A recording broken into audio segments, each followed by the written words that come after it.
राम राम बंधुओं, अब मैं आपको सुंदरकांड का आगे का वृत्तांत सुनाती हूँ।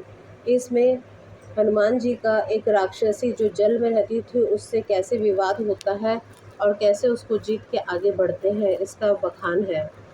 राम का जो सब करी हहु तुम बल बुद्धि निधान, आशीष दे गई सो हर्षि चले हनुमान। श्री राम जी का सब कार्य करोगे, तुम बलवान और बुद्धि निधान हो। यह आशीर्वाद देकर सुरसा चली गई तब हनुमान जी भी प्रसन्न होकर चले। निशिचर कर एक सिंधु महु रही, करी माया नभ के खग गई। जीव जंतु जे गगन उड़ाई, जल बिलो की दिन के परिछाई।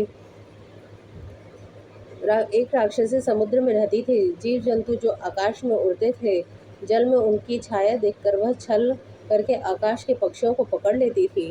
गही छाह सक सोना उड़ाई, एहि विधि सदा गगन जब खाई। सोई छल हनुमान कह कीना, तासु कपटु को भी तुरंती चीना।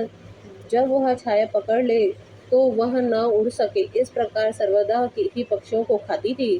तब हनुमान जी से वही छल किया जिसका कपट हनुमान जी ने तुरंत पहचान लिया। ताहि मारी मारुत सुतबीरा, पारधी पार गयो मति धीरा। कहाँ जाई देखी बन शोभा, गुंजन चंचरित मधु लोभा। उसके चरण प्रहारों से मारकर पवन पुत्र वीर मति धीर श्री हनुमान जी समुद्र के पार पहुँचे।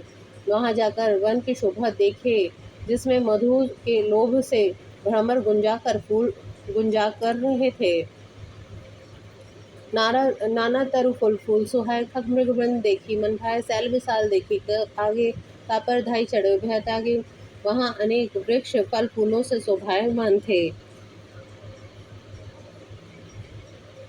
और पक्षी मृग आदि पशुओं के झुंड देख प्यारे लगते थे। वहां एक बड़ा पर्वत था जिस पर हनुमान जी कूद कर निर्भय हो चढ़ गए। उमा न कछु कपि के अधिकाई, प्रभु प्रताप जो काली खाई। गिरि पर चढ़ी लंका तई देखी, कहीं न जाई अति दुर्ग विशेषी। शिव जी कहते हैं, हे पार्वती, यह कुछ कपि की बड़ाई नहीं है, किंतु यह भगवान श्री रामचंद्र जी का प्रताप है जो काल को भी भक्षण कर सकता है। पर्वत पर चढ़कर हनुमान जी ने लंकापुरी देखी, जहाँ बहुत ऊंचा दुर्ग बना हुआ था। अति उत्तम जलनिधि चौपासा, कनक कोट कर प्रकाशा। उसके चारों ओर समुद्र था जिस पर सोने के किले और कंगूरे अत्यंत प्रकाशमान थे। जय श्री राम बंधुआ। अब आगे का वृत्तांत मैं अगले अध्याय में सुनाऊंगी।